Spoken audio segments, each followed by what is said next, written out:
नमस्कार, आप देख रहे हैं प्रातः दर्पण और मैं हूं आपके साथ अंजलि वर्मा। तो आज हमारे खास प्रोग्राम में आपका स्वागत है और हमारे साथ स्टूडियो में मौजूद है ब्लेसिंग फाउंडेशन के संस्थापक अमित चौहान जी। सर, आपका बहुत बहुत स्वागत है। जी, थैंक यू। इसी के साथ हमारे स्टूडियो में मौजूद है ब्लेसिंग फाउंडेशन की ट्रस्टी कविता जी। आपका बहुत बहुत स्वागत है। तो आज हम बात करेंगे फाउंडेशन के बारे में, जानेंगे किस तरीके से ये एनजीओ है, लगातार काम करती आ रही है। कोरोना संकट काल के समय में जब ये स्थापित हुई, आगरा में चलना इसने शुरू हुआ, नोएडा में ये 2018 में एनजीओ की शुरुआत हुई थी, उसके बाद ये आगरा पहुंची और किस तरीके से आगरा में इन्होंने अपने काम को आगे बढ़ाया। सर, सबसे पहला सवाल, 2018 में आपकी एनजीओ नोएडा में स्थापित हुई, उसके बाद आप आगरा आए, आखिर आगरा आने का क्या मकसद रहा? मैम, एक्चुअली 2018 में मैंने जो एनजीओ रजिस्टर्ड कराई, उससे पहले मैं सोशल वर्क करता था। अब ज़रूरी नहीं है कि उसके लिए रजिस्टर्ड होना ज़रूरी था, बट कुछ लोग ऐसे होते हैं जो मैम उनके लिए रजिस्ट्रेशन होना ज़रूरी है। बहुत ऑप्शंस मतलब ऑब्जेक्शंस उठाते हैं लोग। तो इस वजह से मैम हमने दिल्ली से रजिस्टर्ड कराया ताकि मैं ऑल ओवर इंडिया में वर्क कर सकूँ, पूरे देश में वर्क कर सकूँ। आगरा आने का मकसद नहीं था एक्चुअली। आगरा तो हम लोग आना ही चाहते थे, हम लोग पूरे देश में ही वर्क करना चाहते हैं। तो एक्चुअली नोएडा से हमने रजिस्टर्ड दिल्ली से हुआ है, तो नोएडा में हम लोग रह रहे हैं और सारा वर्क भी हमारा नोएडा से चल रहा था। उसके बाद सेकंड ब्रांच मैंने आगरा में इसलिए स्टार्ट किया ताकि हम अपने सबसे पहले घर को स्टार्ट और अच्छे से स्टार्टअप कर सकें। मतलब घर को, जो हमारा घर है वो सबसे सब बेटर हो सके। एंड जब हम ठीक होंगे, हमारा घर ठीक होगा, तो हम पूरे देश को ठीक कर सकते हैं। तो सीधी सी बात मैम ये है कि पहले हमने अब आगरा को चूज़ किया है। अब आगरा जब हमारा आगे बढ़ेगा तब हम आगे कुछ कर सकते हैं आगे के लिए। 2018 में जब आपकी एनजीओ की वहाँ पर नोएडा में शुरुआत हुई, तो क्या पहला थॉट आया, किस तरीके से आप लोग अपनी एनजीओ को आगे बढ़ाएंगे? और जब आप लोग आगरा आए तो क्या परिवर्तन आपको वहाँ से यहाँ तक आने में नज़र आए? नोएडा में एक्चुअली क्या है कि मैम, जो हमारे साथ के जो दोस्त वगैरह थे, भाई वगैरह हैं, हम उन लोगों से फंड इकट्ठा करते थे उन लोगों के लिए जो हमारे एक्चुअली में जो एक टाइम का खाना अफोर्ड नहीं कर सकते थे, हम उन लोगों तक खाना पहुंचाते थे। एंड वहाँ से आगरा आने का तो मकसद ऐसा कुछ नहीं है कि आगरा ही है, पूरे देश में ही हमारी गरीबी है। तो मैं चाहता था कि आगरा अपना घर है। मैं आगरा से ही बिलोंग करता हूँ मैं एक्चुअली में। तो मैं चाहता था कि हमारा सबसे पहले आगरा सबसे बेस्ट हो, उसके बाद हम आगे चल के पूरे देश के लिए काम करें। कविता जी, आपसे पूछना चाहेंगे, जब ये एनजीओ आगरा में आई तो किस तरीके से आपने इसकी शुरुआत की? क्योंकि लमसम कोरोना संकट काल का टाइम चल रहा था जब आपकी एनजीओ स्टैब्लिश हुई।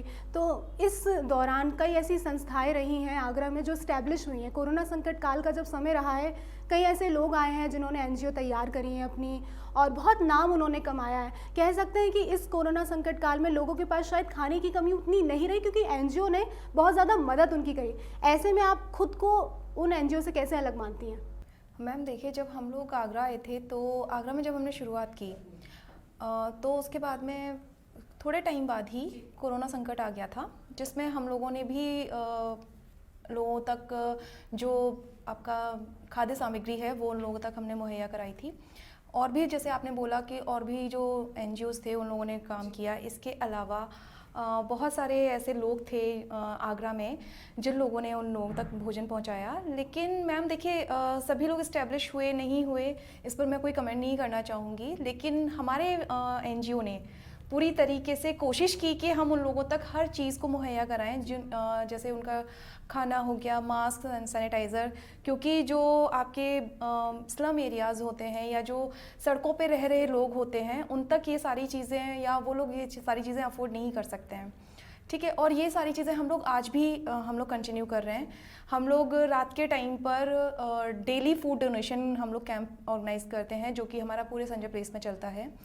ठीक है, इसके अलावा हम लोग बच्चों के लिए एजुकेशन का हम लोग काम कर रहे हैं। सक्षम के अंदर हम लोग विमेन एम्पावरमेंट पर काम कर रहे हैं। इसके अलावा हम लोग हेल्थ केयर में हम एक कैंसर पेशेंट के लिए काम कर रहे हैं। तो हमारा एनजीओ क्या है कि एक रूट कॉज पर चल रहा है, एक जो हमारे सोशल रूट कॉजेज़ हैं हम लोग उन पर काम कर रहे हैं। सर, जो भी संस्था होती है, सबसे बड़ी चीज़ उसको आगे चलने के लिए, बढ़ने या किसी की भी मदद करने के लिए फंड की बहुत ज़्यादा आवश्यकता रहती है। अगर फंड की बात करी जाए तो किस तरीके से आप लोग मैनेज करते हैं इसको? देखिए मैम, कुछ हमारे अलग से सोर्सेस हैं, जैसे कि हमारे कुछ दोस्त हैं, भाई हैं, वो लोग करते रहते हैं, मंथली डोनेट करते हैं हमें। इतना हो जाता है कि मैम हम लोगों तक जो मदद पहुंचाना चाहते हैं हम आसानी से पहुंचा लेते हैं। तो बाकी गवर्नमेंट से तो हमें कोई फ़ंड नहीं आ रहा है, आप जैसे लोग ही फ़ंड हमें दे देते हैं थोड़ा बहुत, तो वहाँ तक चल रहा है। बाकी का हमारे खुद के पर्सनल एफर्ट्स हैं जो भी करते हैं हमें। जी जी, कई ऐसी एनजीओज़ हैं जो एनजीओ का काम करती हैं, लेकिन एनजीओ की आड़ में कई ऐसे खेल भी चलते हैं जो कई गलत चीज़ों को भी आगे बढ़ावा दिया जाता है। ऐसे में आप खुद की एनजीओ को कैसे अलग रख पाते हैं? देखिए मैम, एक्चुअली आपने सही कहा है, ये एनजीओ बहुत गलत भी करते हैं और एनजीओ एक्चुअली में बदनाम भी हैं। हमारा ब्लेसिंग फाउंडेशन एक ट्रस्ट है, इसको एनजीओ का नाम भी दे सकते हैं हम। आप हमारे वेबसाइट पर जाके देख सकते हैं, हमारे फ्लोर पर जब भी हम वर्क करते हैं हम एक अलग, तो इसीलिए हम बोलते हैं कि आगे चल के हम कुछ बेहतर और बेस्ट चीज़ करना चाहते हैं। जस्ट लाइक हमारे कुछ प्रोजेक्ट्स हैं, जैसे कि अभी टॉयलेट्स के प्रोजेक्ट स्टार्ट करने वाले हैं हम, एंड गौशाला स्टार्ट करने वाले हैं हम कुछ टाइम के बाद। एंड सर्दियों का टाइम आ गया मैम, तो हम कुछ लोगों तक जो क्लोथ्स वगैरह हैं, अब जो फुटपाथ पर लोग रहते हैं तो मैम हम उन लोगों तक ये सारी चीज़ें पहुंचाना चाहते हैं। और यही रीज़न है कि हम अलग हैं उन लोगों से, क्योंकि हमारे पास ना तो कोई ऐसा अनाथालय है जिसके आड़ में हम कुछ काम कर सकें, कुछ गलत काम करते हों, तो ऐसी सारी चीज़ें मैडम, सारी चीज़ें दूर हैं इन सब चीज़ों से बिल्कुल। सर्दियों का आपने बात करी, जैसे सर्दियों का मौसम आने वाला है, तैयारी भी हर एनजीओ अपनी तरफ से करता है, तो आपने अपनी तरफ से क्या खास तैयारियां इस बार कर रहे हैं? मैम हमारे पास कम से कम 1000 लोगों तक के लिए क्लोथ्स हैं, जो एक्चुअली में हम ये नहीं कहेंगे कि एक सिविल लगाए और आओ और ले जाओ। हम जो लोग फुटपाथ पर लोग जो सोते हैं रात को, हम उनके पास कपड़े पहुंचाएंगे, पहनने के कपड़े होंगे प्लस ओढ़ने के कपड़े होंगे, ये सारी चीज़ें हम उन तक पहुंचाएंगे। और हम खुद जा जाके करते हैं। आप शाम को देख सकते हैं जो फूड डोनेट होता है मैं खुद जाके करता हूँ, क्योंकि मुझे किसी टीम से नहीं कराना, अपनी टीम से नहीं कराना, मुझे खुद जाके करना होता है, तो मैं खुद जाके करता हूँ। इन सब चीज़ों के पीछे कहीं ना कहीं सोर्स काम करते हैं, तो आपका वो सोर्स क्या है जो आपको ये सब चीज़ें प्रोवाइड करा? या खाने की बात हो जाए, कपड़ों की बात हो जाए, एजुकेशन की बात हो जाए, तो ये जो आपके पीछे का सोर्स है आखिर वो है कौन? मैम सोर्स तो एक्चुअली बनाने पड़ते हैं, और मैंने खुद अपनी, हमारी टीम है ब्लेसिंग फाउंडेशन के वॉलंटियर्स हैं, जो कि हर रोज़ हम फ़ोन करते हैं उन होटल्स वालों को। कुछ होटल्स वाले जो हैं हमसे जुड़े हुए हैं, जो शाम के टाइम में हमें जो एंड का जो खाना होता है, जैसे कि हम सारे लोग जो होटल्स नॉर्मली कर देते हैं, तो वो खाना हमें प्रोवाइड करते हैं और हम उन लोगों तक पहुंचाते हैं। एंड आपने बात की स्टडी की, स्टडी पे क्या है कि हम लोग अभी स्कॉलरशिप एग्ज़ाम कराया तो आगे कंडक्ट भी कराएंगे, क्योंकि हमारा मेन जो मकसद है, हमने कुछ रजिस्ट्रेशन फ़ीस भी रखी थी मैम। हमारा मेन मकसद ये है कि जो रजिस्ट्रेशन फ़ीस से जो अमाउंट आएगा, हम उन लोगों तक मदद पहुंचाएं जो एक्चुअली में ज़रूरत है, जिनको ज़रूरत है और जो ज़रूरतमंद लोग हैं। तो यही है। रजिस्ट्रेशन फीस की जैसे आपने खुद ही बात करी है, 250 रुपये शायद आपने लमसम रजिस्ट्रेशन फीस जो रख रखी है, लेकिन ऐसे में जब वो गरीब तबके का बच्चा निकल कर आता है, पढ़ाई की उसको ज़रूरत होती है, ऐसे में आखिर वो 250 रुपये लाएगा तो लाएगा कहाँ से? देखो, जो गरीब लोग होते हैं मैम, हम उन तक क्या है, हमारी टीम जाती है, अगर वो बोलते हैं कि सर हम 250 रुपये अफोर्ड नहीं कर सकते हैं। अब जो लोग अफोर्ड कर सकते हैं, जो लोग एक्चुअली, हमने जो आपने 250 रुपये देखे मैडम हमारे, सबसे पहली चीज़ मैं ये बात क्लियर करता हूँ कि हमने जो प्राइज़ मनी रखी हुई है वो है 51,000, 31,000 एंड 21,000। अब जो स्कॉलरशिप को, जो प्राइज़ को, जो बच्चा होशियार होता है, जो जीतेगा, वो सीधी सी बात है मैम, उसके पास पैसे पहुँचेंगे और वो अपनी 1 साल की स्टडी बहुत अच्छे से कर सकता है मैम। एंड अब जो बच्चा 250 रुपये अफोर्ड नहीं कर सकता है, हम क्या करते हैं, हमारे जो वॉलंटियर्स हैं, मैं खुद जाता हूँ, और जो नहीं अफोर्ड कर सकता, हम उनकी देखते हैं बैकग्राउंड को, वो एक्चुअली में नहीं कर पाता है, तो हम उनका रजिस्ट्रेशन फ्री ऑफ कॉस्ट करते हैं एंड वो इसमें पार्टिसिपेट करता है। और कई बच्चों ने किया भी है और आगे करने वाले भी हैं। जी मैम। कोरोना काल की अगर बात करी जाए, जैसे फूड का आप जब जाते हैं देने में, तो आपको किन किन सावधानियों के साथ आप लोग आगे बढ़ते हैं? क्योंकि अभी भी कहीं ना कहीं जो है अनलॉक तो हो चुका है, लेकिन खतरा जो है अभी भी बना हुआ है। ऐसे में आपको खुद को भी सुरक्षित रखना है, आपको सामने वाले की सुरक्षा पे भी पूरा ध्यान रखना है। ऐसे में आपकी एनजीओ कैसे काम कर पाती है? मैम देखिए, हम लोग कोशिश करते हैं कि उनसे एक जो पर्टिकुलर एक डिस्टेंस है वो मेंटेन करके रखें।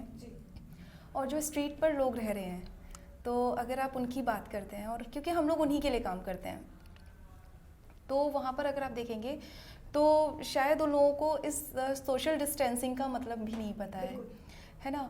उन लोगों को नहीं मतलब है कि उनको कितना डिस्टेंस मेंटेन करना है, उनको कितना अपने आप को प्रोटेक्ट करके चलना है। ठीक है, उनको बस फ़र्क पड़ता है कि उनको भूख कितनी लग रही है। ठीक है, तो हम लोग अपनी तरफ से कोशिश करते हैं कि हम लोग उनको ये चीज़ बताएं, अवेयर करें इस चीज़ से। मास्क हम लोग साथ लेकर जाते हैं, जिसके पास मास्क अवेलेबल नहीं होते हैं और मोस्टली नहीं होते हैं, तो हम लोग उनको खाने के साथ साथ मास्क भी उनको प्रोवाइड कराते हैं। और कहीं ना कहीं उनको हम ये चीज़ बताते हैं, अवेयर करने की कोशिश करते हैं कि आप इस वक्त पर अगर आप कहीं काम भी कर रहे हैं तो वहाँ पर अपने आप को किस तरह से सैनिटाइज़ करें, किस तरह से, अगर उनके पास सैनिटाइज़र नहीं है तो अपने हैंड वॉश करके आप हर चीज़ को यूज़ करें, या जो भी चीज़ें आपको प्रोवाइड की जाती हैं उनको ठीक से यूज़ करें। और हम लोग जहाँ रेस्टोरेंट्स वगैरह से हमारे पास जो फूड आता है वो प्रॉपर्ली पैक्ड आता है, पर पर्सन के अकॉर्डिंग उनके पास से आता है, तो वो डेफिनेट सी बात है कि अनटच्ड होता है और वो उन लोगों के लिए बिल्कुल सेफ़ होता है। तो हम लोग इस चीज़ का बहुत ख्याल रखते हैं, ताकि हम भी चाहते हैं कि अगर हम उन्हें खाना प्रोवाइड करा रहे हैं तो हम उसको बहुत अच्छी तरीके से और बहुत एक साफ़ सुथरे वे में उसको हम लोग उन तक पहुँचाएँ। कोई ऐसे भी लोग हैं जो खुद ही आपके पास आते हैं, एनजीओ की तरफ आपके आगे हाथ बढ़ाते हैं और कहते हैं कि मतलब हमें भी साथ लीजिए, तो क्या रिस्पांस आपको देखने को मिल रहा है आगरा शहर की अगर बात करी जाए? 8 महीने करीब आपको होने को हो चुके हैं आगरा में आए हुए, ऐसे में क्या बदलाव आपने देखा है एनजीओ के अंदर कि लोग आ रहे हैं, सपोर्टिव हो रहे हैं आपकी एनजीओ की तरफ? जी मैम, ऐसे हमारे साथ में बहुत लोग ऐसे हैं जो कि खुद से अब हमारे साथ जुड़ते हैं, क्योंकि हमने जो फ्लोर पर जाकर जो वर्क कर रहे हैं इस समय पर, वो कहीं ना कहीं लोगों तक पहुंच रहा है और लोगों को हमारे बारे में अवेयरनेस हो रही है। तो अगर हम बात करते हैं फूड डोनेशन का, तो फूड डोनेशन के लिए कुछ रेस्टोरेंट्स या जो आपके मैरिज होम्स हैं उन लोगों ने खुद से हमें कांटेक्ट किया कि हमारे पास खाना अवेलेबल होता है और 50-60 लोगों का खाना हमारा वेस्ट जाता है, तो आप खुद हमारे पास आइए, हम अपना जो खाना है जो हमारे पास अवेलेबल है वो हम आपको डोनेट करेंगे। ठीक है। इसके अलावा रेस्टोरेंट्स वाले खुद हमें कॉल करते हैं। इसके अलावा बहुत सारे ऐसे लोग हैं जो कि हमसे एज अ वॉलंटियर जुड़ना चाहते हैं।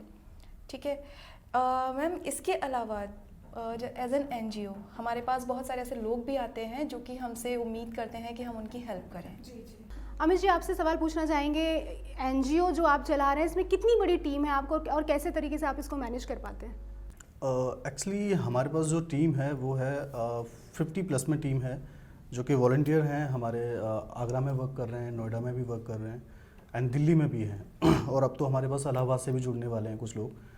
तो हमारी ये टीम है और बेहतर से बेहतर वर्क करती है। जो लोग अपने जो ओल्ड डोनेट जो फूड होता है एंड आपके क्लोथ्स होते हैं तो हम उन तक पहुंचाते हैं। आप देख सकते हैं हमारी वेबसाइट पर जाकर सारी चीज़ें आपको अपडेट मिलेंगी मैम। जी। अगर आपकी संस्था की बात करी जाए, कोरोना संकट काल से जब से आपकी संस्था आगरा में आई है, संस्थाएं हैं जो इस्टेब्लिश हुई हैं, बनी हैं, और आपकी भी कह सकते हैं कि इसी ड्यूरेशन में आपकी अच्छा काम चल रहा है और चलता रहेगा। ऐसे में कई संस्थाएं जो हैं वो लॉक हो चुकी हैं इस टाइम, लेकिन आपकी जो है अभी चल रही है। तो क्या है आपकी एनजीओ का भविष्य अगर देखा जाए तो किस प्लेटफॉर्म पे अब आप इसको आगे बढ़ाना चाहेंगे? मैम, प्लेटफॉर्म तो बहुत सारे होते हैं लोगों के पास, लेकिन हमारा जो मेन है, जो एक्चुअली ज़रूरतमंद हैं, हम उन तक पहुंचाना चाहते हैं, जिनके पास एक्चुअली ना रोज़गार है और ना उनके पास खाने के लिए कुछ चीज़ें हैं, तो हम उन तक ये सारी चीज़ें पहुंचाना चाहते हैं। जस्ट लाइक हम एक टॉयलेट का प्रोजेक्ट स्टार्ट करने वाले हैं। आपने देखा होगा जगह जगह पर टॉयलेट्स हैं आगरा के अंदर, मैंने भी देखा है, बहुत कम है, रेयर केसेस में है, और जो भी हैं उनमें ताला लगा पड़ा है। अब लोग कहाँ जाएंगे, रोड पे ही जाते हैं, तो ये बहुत गंदा मैसेज है। तो हम उसके लिए टॉयलेट का प्रोजेक्ट स्टार्ट कर रहे हैं, बहुत जल्दी करने वाले हैं। एंड गौशाला, लोगों के पास जगह जगह में, आप सब लोगों ने देखा होगा गौशाला जगह जगह खुली पड़ी है, लेकिन फिर भी रोड पे गायें हमारी आके वहाँ पे कचरा खाती हैं। आप हमारी वेबसाइट पे ये भी चीज़ देख सकती हैं, गाय कचरा खाती हैं, बहुत सारी चीज़ें। तो हम गौशाला भी स्टार्ट कर रहे हैं बहुत जल्दी, अगर आप लोगों की वो रही मेहरबानी रही तो मैम। एंड काम को लेके हम एक छोटा सा एक हैंड मटेरियल कुछ स्टार्ट करने वाले हैं, जो कि रोड पर लोग जो रहते हैं, जिनके पास ना रहने के लिए कुछ चीज़ें हैं, घर भी नहीं है, खाने के लिए कुछ नहीं है, तो हम उनको एक रोज़गार प्रोवाइड करेंगे बहुत जल्दी। ये भी करने वाले हैं, मतलब 1-2 महीने के अंदर कर देंगे स्टार्ट, सर्दियों में ही। तो वो लोग आगे अपना खुद का काम भी कर सकते हैं, उनके पास 4 पैसे भी आएंगे, खुद के ऊपर आत्मनिर्भर भी हो सकते हैं वो। यही हम चाहते हैं, यही हमारा मकसद है। कविता जी, जैसे आपने बताया कैंसर पेशेंट की भी आप शायद मदद कर रहे हैं, आपकी एनजीओ आगे बढ़ रही है, तो किस तरीके से आप लोग उसको आगे बढ़ा रहे हैं? क्या कुछ आप उनके लिए कर पा रहे हैं? आने वाले समय में कैंसर पेशेंट्स के लिए आप लोग क्या करेंगे आगे? मैम, जो जिस कैंसर पेशेंट की आप बात कर रहे हैं, उस कैंसर पेशेंट के लिए हम लोग सोशल मीडिया के थ्रू, क्योंकि आज के यूथ जो है वो सोशल मीडिया के थ्रू बहुत ज़्यादा अट्रैक्ट रहता है, तो हम लोग एक कैंपेन चला रहे हैं। एक नहीं, कई कैंपेन हमने उनके लिए चलाए हुए हैं। इसके अलावा हम लोग कैनोपी के थ्रू जो डोनेशन है वो रेज़ करने की कोशिश कर रहे हैं इस समय पर, और ज़्यादा से ज़्यादा हम ये चाह रहे हैं कि उन तक हम लोग किसी भी तरीके से मदद मुहैया करा सकें, क्योंकि इस समय उनको हॉस्पिटल में होना चाहिए, क्योंकि कैंसर पेशेंट हैं, ओरल कैंसर है, उनको हॉस्पिटल में होना चाहिए और वो हॉस्पिटल में ना होकर अपने घर पर हैं सिर्फ। ठीक है, तो हम चाहते हैं कि उनको ज़्यादा से ज़्यादा मदद मिले और उनको हॉस्पिटलाइज़ किया जाए, जिससे कि उनकी जो थेरेपीज़ हैं, जो उनके ट्रीटमेंट है, वो शुरू हो जाए। तो इसके लिए हम लोगों से कॉल करके कैनोपीज़ और कैंप के थ्रू और सोशल मीडिया के थ्रू हम लोग फंड रेज़ करने की कोशिश कर रहे हैं इस समय पर। और हम लोग कोशिश कर रहे हैं कि आगरा से हमें ज़्यादा से ज़्यादा उनके लिए मदद मिले। और ऐसा नहीं है कि हम ये चाहते हैं कि जो लोग मदद करना चाहते हैं वो हमें ही दें, ऐसा बिल्कुल भी नहीं है। वो लोग चाहते हैं, हम लोगों ने सभी जगह पर यही हमने बोला हुआ है कि अगर आप लोग ट्रीटमेंट कराना चाहते हैं या किसी भी डॉक्टर के थ्रू उनका आप ट्रीटमेंट या एडमिट कहीं पर कराना चाहते हैं, आप डायरेक्ट उनको करा दीजिए, क्योंकि इसमें हमारे एनजीओ का कोई फ़ायदा नहीं है। बस हम ये चाहते हैं कि किसी की एक की जान बच जाए, किसी के घर का बेटा ना जाए, उसको हम एक ऐसी महामारी जो कि बहुत ही खतरनाक बीमारी हम लोग जानते हैं कैंसर, उससे हम लोग उनको बचा लाएँ। अमित जी, जैसे फ़ंड की अगर दोबारा हम फ़ंड पर लौट के आते हैं, फ़ंड की अगर बात करी जाए तो कहीं ना कहीं जब आप लोग के पास फ़ंड आता है तो लोगों के दिमाग में एक ही बात चलती है, पारदर्शिता की अगर बात करी जाए तो कितनी पारदर्शिता आपके इस फेडरेशन में है, इस फाउंडेशन में है कि लोगों को कहीं ना कहीं ये नहीं समझ में आए कि मतलब कुछ ऐसे हमारे फ़ंड का या गलत यूज़ हो रहा है, या कितनी पारदर्शिता के साथ आप लोग इन सब चीज़ों को आगे बढ़ाते हैं? देखिए, ये जो चीज़ें हैं, जो फंड है, मैं पहले तो ये बात करूँगा आता कहाँ से और हम करते कैसे हैं। फंड जो है मैम, हमारे पास एक्चुअली कुछ लोग हैं जो हमें डोनेट करते हैं, जस्ट लाइक छोटे छोटे से एनजीओ जान पहचान में हैं तो वो थोड़ा बहुत सपोर्ट कर देते हैं, जैसे कि आपका 5,000 10,000 नॉर्मली चीज़ें सपोर्ट करते हैं बस वो। एंड जस्ट अभी मैम ने बताया कि कैंसर पीड़ित जो हैं उनके लिए एक्चुअली फंड नहीं हो पा रहा है, और यही वजह है मैम कि उनको हम हॉस्पिटल में शिफ्ट नहीं कर पा रहे हैं। इस पर हमें भी बड़ा बुरा सा फील होता है। हम खुद चाहते हैं कि वो हॉस्पिटल में जाए, बट कुछ चीज़ें थी, मेडिसिन वगैरह, जो कि हमने उनको प्रोवाइड की मैम। अब जितना हम कर सकते हैं, जितना हमें लगता है कि हम इतना ही कर सकते हैं, उतना हमने किया। अब हम सब लोगों से अनुरोध करना चाहते हैं कि कैसे भी करके उन लोगों तक, उस कैंसर पीड़ित तक कैसे भी करके अपनी मदद पहुंचाएं। हमें आपके एक पैसे की कोई ज़रूरत नहीं है, बस उन लोगों तक कैसे भी करके मदद पहुंचाइए प्लीज़।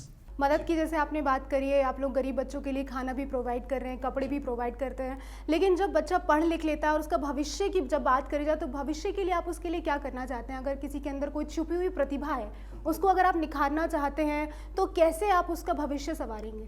अगर मान लीजिए मैम किसी बच्चे के अंदर प्रतिभा है, तो हम ये चाहेंगे कि अगर मान लीजिए किसी के अंदर टैलेंट है, लाइक अगर कोई अच्छा सिंगर है, तो हम उसको ट्रेन कराएंगे, या कोई एजुकेशन में या किसी का शार्प माइंड है तो हम उसको कोचिंग्स के थ्रू या अच्छे स्कूल में एडमिशन कराने की जैसे हम लोग शुरुआत कर सकते हैं उसकी। और जिस भी तरीके से हम लोग उसकी मदद कर सकेंगे और हम लोग से जितना हो सकेगा हमारे एनजीओ के थ्रू, हम लोग उतनी ही उसकी मदद करने की कोशिश करेंगे।